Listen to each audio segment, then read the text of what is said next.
Morning, everyone. So we seem to have moved on from various things. We're on to at the moment asylum, which actually is is one to really discuss because for me, there is a hole in Labour's asylum policies. Labour do have asylum policies, and if we think about the main things they need to tackle, politically speaking, it's to make sure that Nigel Farage has got as little to say on the issue of asylum, which is always overblown anyway, because the number of asylum claims we get in Britain compared to immigration as a whole is tiny. If you were to do a pie chart of types of immigration and put asylum in there, I don't think you'd even see the sector, the slice. But also, it's tiny compared with asylum applications that a lot of other countries get, similar countries in Europe. So it's a huge whine, but at the same time, there are two visible signs of it, which are the asylum backlog, which then creates accommodation problems. So the visible signs there are things like, for some reason, everything's a bit skew if here, never mind. Are things like the hotel accommodation, but also the cost of it all. Because Nigel Farage can easily look that up, publicly available, and go, oh, we're spending this much money and all the rest of it. And you'll get various ridiculous things said. I saw someone saying on a political Reddit, a subreddit, for example, oh, why are we giving, these migrants accommodation when we've got homeless in our own country? It's like, we don't. We don't, and it's baffling to me that people can think this. Do they not remember when Suella Braverman was Home Secretary and she tried to instigate this thing where she was basically going to take away the tents of asylum seekers? They were homeless. They were living on the streets. We don't give places to a lot of asylum seekers. But then they think, oh, but what about the hotels? It's like, yeah, some of them who've gone through a process of being able to prove that they have no means of having been able to provide for their own accommodation can get some form of housing. But so can people in this country. When you've got a lot of people who are homeless, first of all, why aren't we doing anything about it? It's not a choice between whether we can give some accommodation to asylum seekers or homeless. We can do it for both. The government proved they can do it for both because they did it in 2020 during the COVID crisis when we realized actually homelessness was a massive problem when we were trying to contain a spreadable virus. The government actually did. They suddenly found places to put them. So, that was a political choice. But also you do have a lot of, there's with some people who are homeless, even when you try to offer them accommodation, there's huge mental health problems that can be at play as well. But anyway, the point is, a lot of people have these ideas. Oh, we do this for asylum seekers. We do this for asylum seekers. No, we don't. We don't do any of those. They don't get benefits. They don't get housing unless they can prove that they cannot support themselves. So they have to go through actually a worse process than someone in this, a resident of this country, like a citizen of this country, to get housing. But anyway, so that's one visible sign of it. Then the other visible sign of it is the small boats issue. Now, Labour do actually have policies to deal with the backlog and all the visible signs that come with that. And I've not heard any experts say that there are any great holes in those plans. So those plans sort of work. Then there's the issue of the small boats. Now, this is where it's different. Now, Labour do actually have 3 policies which would, in theory, reduce the level of the channel crossings. However, there is a little hole in it. And what's happening, what's made this particularly newsworthy this week, of course, is Keir Starmer has been meeting with Girorgia Meloni in Italy, and he's going, oh, you've got these asylum plans. Yes, very interesting, very interesting. And people are going, oh, how interested are you in them? Because this is a bit concerning. We're not terribly keen on the idea of you adopting the asylum policies of a far-right nut job, right? It's almost like you say Nigel Farage is toxic, then you go to talk to this person. So let us have a look at what Italy actually do and what Labour's actual position on it is. The most terrible thing that Italy do is its agreement with Libya. Now, for those who don't know, what they do is they basically pay Libya and I suppose a couple of other countries, but particularly Libya, who are not exactly human rights champions of their own, of themselves. And they pay them in a way that the Daily Express think we pay France, but we don't. And they pay them to stop migrants crossing to Italy in the first place. And if any do get themselves in a boat and across the water, the deal means that Libya has to try and intercept them as well and basically tow them back to shore. So, Italy basically pays Libya to say, can you manage these people, please? And Libya sort of are okay doing that. Now, that's not a good solution for us, of course, because it breaches human rights laws, except these are human rights laws that Libya do not sign up to. So Libya don't care, and Italy don't care, because as long as the intercepting happens in Libyan waters, not Italian waters, then they don't care. But it is dodgy as hell. Is this something Labour would do? No. First of all, actually, it can't do it because the country from which the migrants set off for Britain is France, and France are a signatory of the European Convention on Human Rights. So we physically can't even. So anyone looking at the Libya deal that Italy have and go, oh no, we don't want Labour doing that, it's like they literally can't do that anyway. Also, Yvette Cooper has just said this week when she was asked about these things, she has said that there's like 3 requirements she has. I'll have to find it now. But one of them is it would have to meet international standards, which this one doesn't, even though it's sort of legal for Italy to do it because Libya are not a signatory. It's like, So Labour have ruled out a concept like that already, or Yvette Cooper has this week, and we can't physically do it. So that one's not a big issue. Where people are focusing a lot of their attention is the Albania deal. Now, the Albania deal, you could see from a certain point of view, sound okay. So first of all, there's some in the press going, "Oh, this is like the Rwanda plan, but in Albania." No, it's not. The Rwanda plan, remember, is we just sent refugees to Rwanda, and none of them ever came back, which is the problem. Their claims were processed in Rwanda, which in theory is okay. If that's all it was, that would be okay. And then if they fail their asylum claims, they're deported, which again, that's okay. But if their asylum claims succeeded, they would stay in Rwanda. That's where it's not okay. And Italy's Albania deal is that they go to Albania, or some of them may already be going past there anyway. It's like arguably a sort of a safe route. And so the asylum process is carried out in Albania. If they fail, they are deported. If they succeed, they're brought back to Italy, or they're brought to Italy if they never went to Italy in the first place. So it's fundamentally different to the Rwanda plan in that successful claimants will be settled in Italy. So it meets international standards there. So will Labour look at the same thing? No. Partly we know that because of what Yvette Cooper said. So I'll quote Yvette Cooper, because you read and Keir Starmer's going, oh yeah, very interesting, very interesting. But bear in mind, the real reason Keir Starmer's in Italy is it's part of his reset of international European relations, and also we're able to talk about some Italian companies investing in Britain. So it's really like a trade thing. But he's going, oh yeah, we'd like to learn from your asylum thing. But Yvette Cooper has said, they'll look at anything that works, which is like one of those political statements that's like, so people who think the Albania thing would work will go, oh, they'll look at anything that works. Oh, well, this will work. Oh, so they might do that. Whereas anyone who knows it won't work will go, yeah, if they're sort of ruling it out. How do we know it won't work? Because the last Labour government tried it.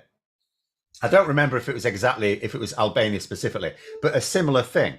So the last Labour government, I don't know that people remember, because asylum's always been a thorny issue, and the last Labour government looked at offshore processing themselves, and they concluded it would be bloody expensive and not all that practical. Part of the problem that the last Labour government, as I recall, came up with is if you have a safe way to claim asylum a long way away from Britain, you're arguably inviting more people to claim asylum in Britain. So let's say you are fleeing your home for whatever reason, environmental disaster, war, persecution, whatever, and you have a particular country potentially in mind to claim asylum. But it's an arduous journey, thousands of miles potentially, and you come across this scheme that allows you to claim asylum safely for a different country. In this case, maybe you were planning on going to, say, Ireland, but then it's like, oh, but Britain's got this thing nearer, so you might apply there. So no government wants to do that. But also it was considered costly. So it's... and the other thing Yvette Cooper said specifically about the Albania thing, let me find the quote, because quotes are always really good. She said, so we have always said we will look at anything that works. Clearly, things have to be workable. They have to be financially viable, and they also have to meet international standards as well. Now, Albania, is not a dodgy country like Libya, but the financial viability is probably going to be a problem. And then she also said, there were other ways to develop a new fast track system to process claims, return, blah, blah, blah. Which would not involve striking a process and deal with another country. So basically, Yvette Cooper has this week said that she thinks there are other ways to deal with the problem that don't involve processing in a third country. So effectively, even though the media is going on about this, the government's basically ruled out an Albania deal for us as well. So we don't. So in terms of, because there's been various immigration lawyers, Colin Yo's written a whole Substack on it, saying we haven't really got anything to learn from Meloni on how to deal with asylum. And actually, if you listen to what the Labour government have actually said as well, they're sort of in agreement with that. So it sounds to me like Keir Starmer sort of paying lip service, possibly for a couple of reasons. First of all, because he is trying to forge bonds with all sorts of European countries. That includes Italy. It's just unfortunately Italy has a far-right government at the moment, but it is still a massive player in Europe. It's one of the largest economies in Europe, and it is also on along with Greece, I suppose, on a major refugee route as well. So working with Italy on any sort of coordinated European approach to asylum is going to be essential. Amnesty have condemned the Albania deal. Yeah, I'm not surprised. Things like this, for me, it would be one thing if we set up processing centres in the north of France, because that's where they naturally congregate anyway. And the French authorities have said they're okay. I mean, we are building facilities there. It's just that that's a detention centre we've been building under the last government. I would say, well, okay, why not turn it into a processing centre? So that for me would be okay, but it also sounds to me like Labour. I mean, Yvette Cooper effectively seems to be ruling out processing in third countries altogether. But she's certainly put paid to the idea of us pursuing an Albania style deal. So that's not actually going to happen. It's not going to happen. The problem is we don't know what is going to happen, because if I let me go down Labour's asylum policies. It has 5 stated policies. Obviously, we don't know if they've got other plans that they're not saying about. So there are 5 stated policies, which is on their website. It's the sort of thing that was in there. Yvette Cooper talks about this in Parliament. So the first one, the one they shout about the loudest, we all know what this one is, cracking down on criminal smuggling gangs. So we know about that one. It's like, okay, fine, right. But ultimately, the reason why the small boats issue started in the first place is because the Conservative government started to close down safe routes, right? So that created a huge, and also leaving the EU and leaving the various agreements that we had with France and the EU wider as well. But then they were just managing the process anyway. It was still pretty inhumane. But nonetheless, the problem ultimately started because we started to shut off safe routes. So realistically, it's like the smuggling gangs provide a supply to meet demand. Well, if you, I mean, it's not easy large criminal gangs are quite adept at evading authorities. Now, you can occasionally shut down. It's like you don't ever stop the drugs trade. We've had international efforts to close down drugs trade, but we still get drugs in this country. So, and Keir Starmer must know that.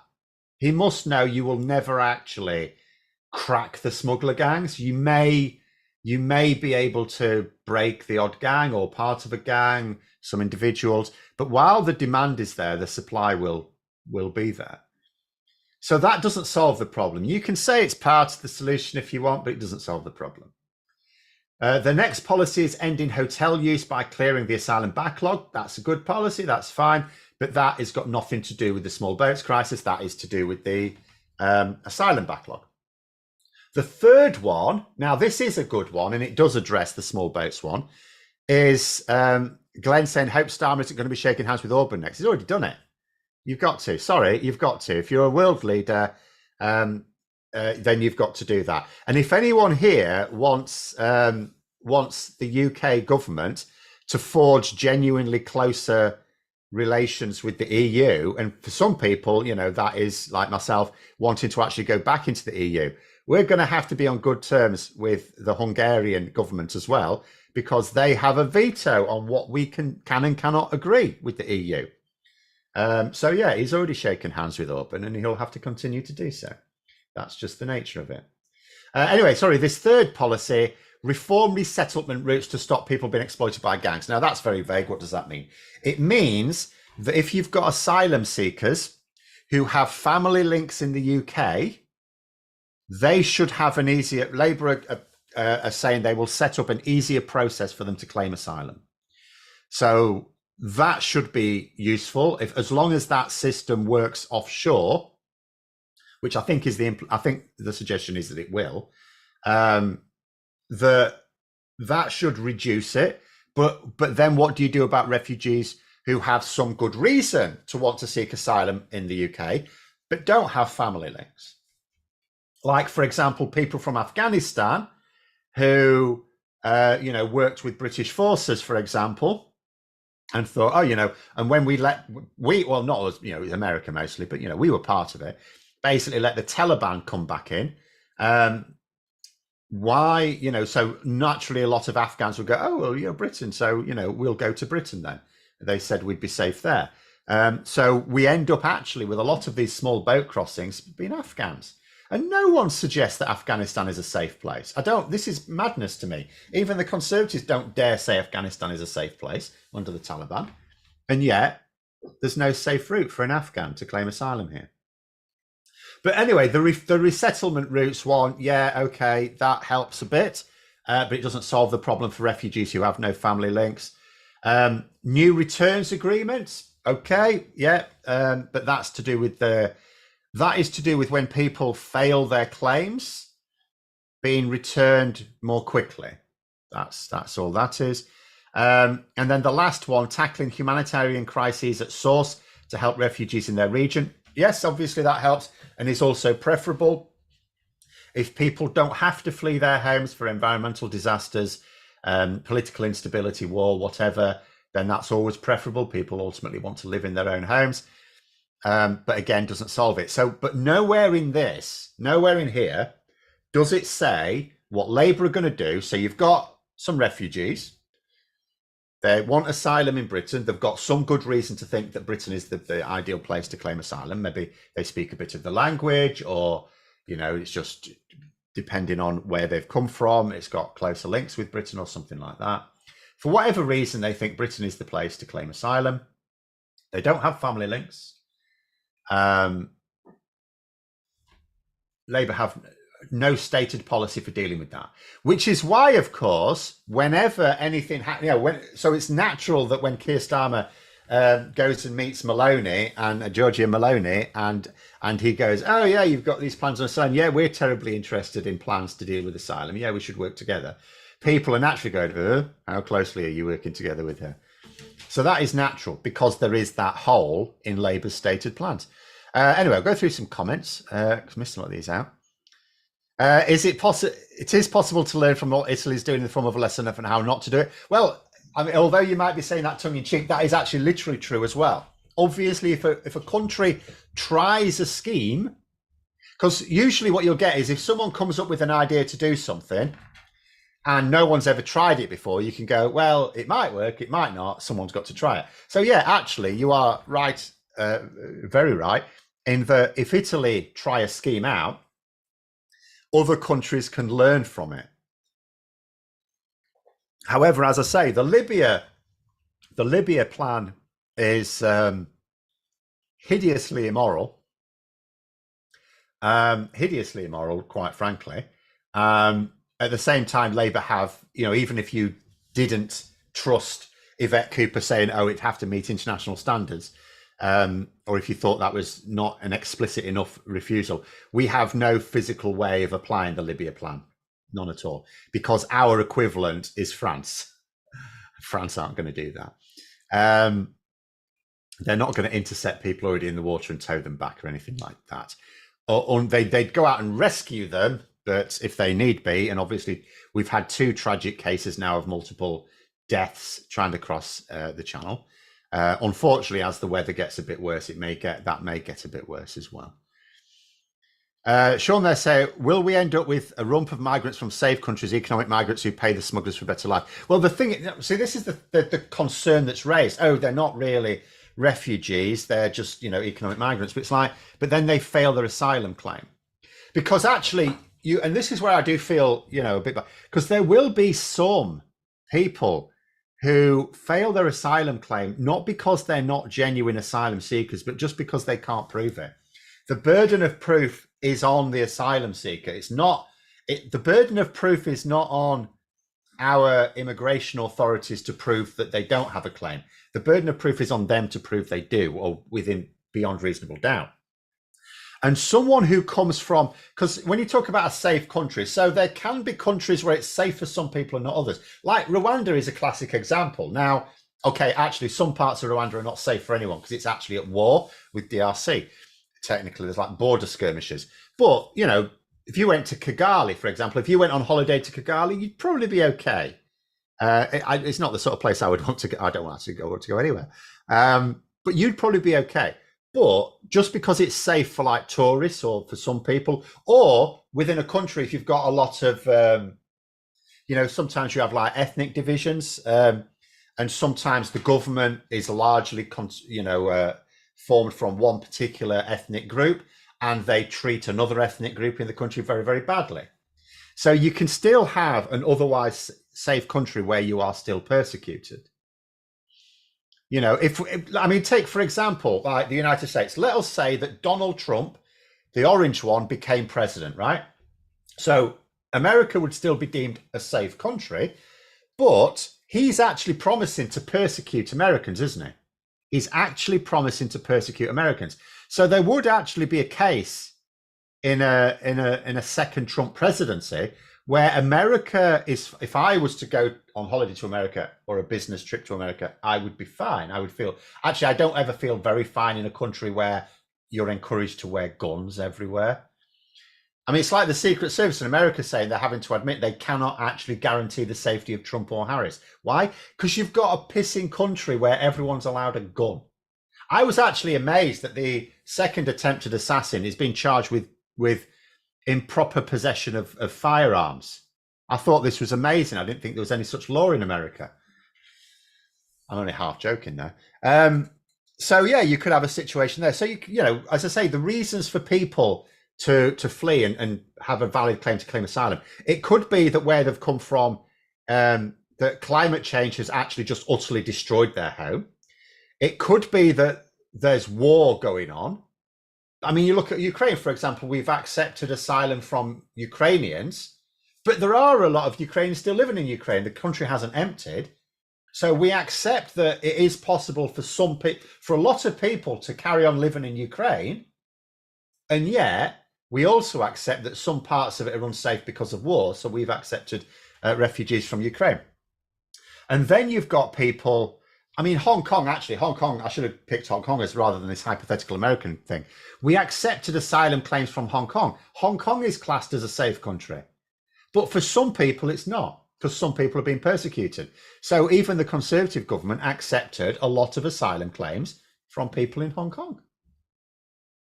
So, you can have what are generally deemed safe countries. Now, what Labour are doing about this, of course, is obviously if you come from a safe country, there's like there's a fast track asylum process, because it's sort of deemed a lot of the ways in which you might have an asylum claim are probably not true. So it's really just a case of, can you claim that you are being persecuted? Because if you come from a so-called safe country, it's basically on this understanding you're not being flooded out, you're not at war, so you're not at fear of your home being bombed or anything like that. It's literally a case of, because of some characteristic, are you persecuted by the authorities? Like in some countries, it might be a relatively safe country for most people, but if you're gay, then actually no, that's a big no-no. And if you were outed in that country, you could actually be executed. So there's a situation. But anyway, missing more comments. So that's the case there. Will we end up with a rump of migrants from safe countries? No, there'd be, because you'd be talking about small individual characteristics that make that particular person unsafe in their country of origin. Like, for example, sexual orientation is a classic one. And there's very few of those. The vast majority of genuine asylum seekers are coming from a place where they're literally fleeing like war or environmental disaster. That is the majority of them. And Sean has actually just said I'm gay, so some safe countries are not safe for me. Exactly. I mean, that is ultimately it. And if there are people coming across because they're really economic migrants who can't get a visa, and there's always some, then they are very unlikely to pass the asylum claim process, because the asylum claim process puts the burden of proof on the claimant.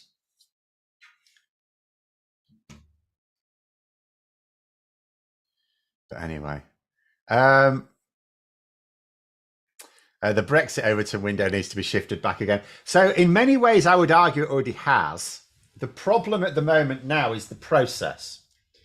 What people don't want is another toxic 10 years of Brexit. They want to just quietly do things. Can we just like, if you were to say to majority, and we know this from polling, if you were to just say, look, if we can just quietly rejoin the single market, would we do it? A majority would say yeah. That doesn't necessarily mean a majority of key swing voters, because that's a different matter. But a majority would say yeah.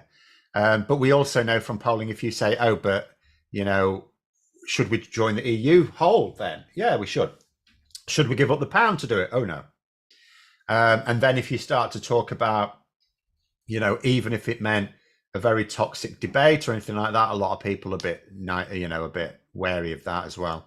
But I would say there's already, I would say the so-called Overton window on Brexit has already shifted.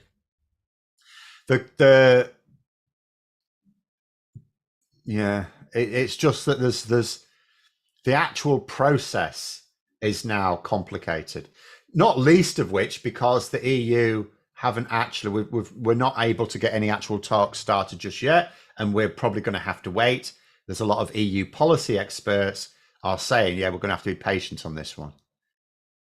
But there are things that do. I mean, the weird thing about, for example, the asylum and immigration issue, it's like it's this really thorny issue. And yet what we know is, since Brexit, public attitudes towards immigration have actually improved. The British public, ironically, since Brexit, is now much more appreciative of the positive impacts of immigration in Britain. It's just that the problem is when people look at things like that and go, there's a majority of people who've got this attitude. Oh, that's brilliant. Why doesn't the government go with that? It's because majority public attitude doesn't mean anything in a first past the post system. It means nothing. It's a bit like in America where you're looking at polls. Oh, Harris is ahead. It's like, it means nothing. Is she ahead in those key swing states? That's what matters. And even then, it could be a bit tricky, because how many Americans are going to have their votes disenfranchised?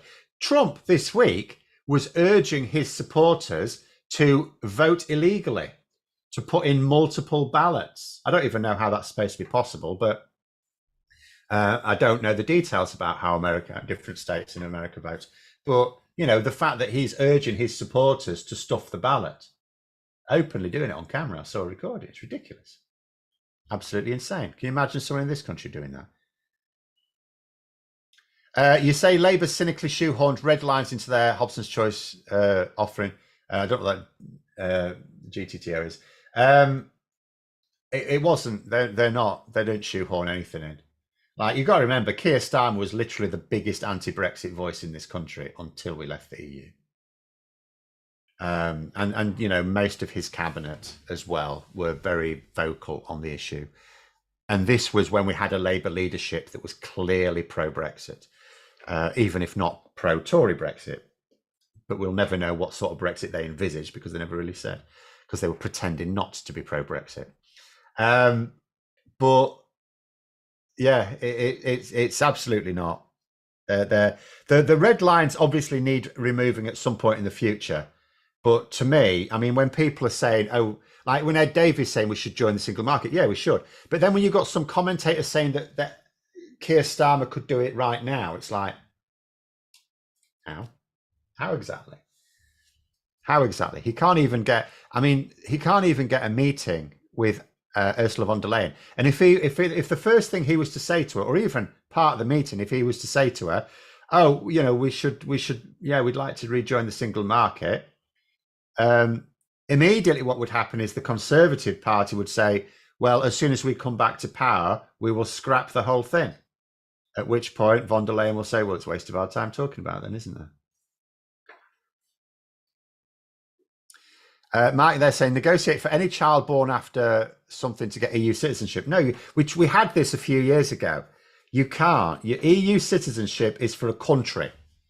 You can describe yourself as an EU citizen if you have a passport of an EU country, but it's the countries that have membership of the EU.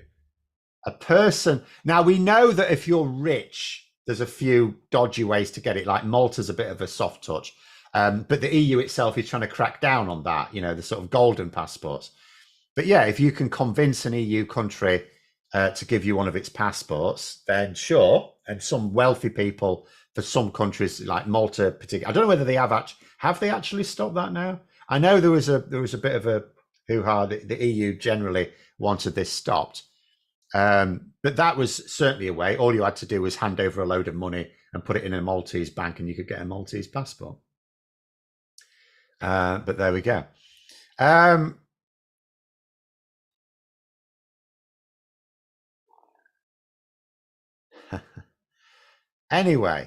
Anyway, we'll have to leave it there. We have run out of time. I've got a crack on as well. But thanks for coming on, everyone. Anyway, have a great rest of day. Don't forget to click the like button and subscribe, of course. And until next time, I'll see you later.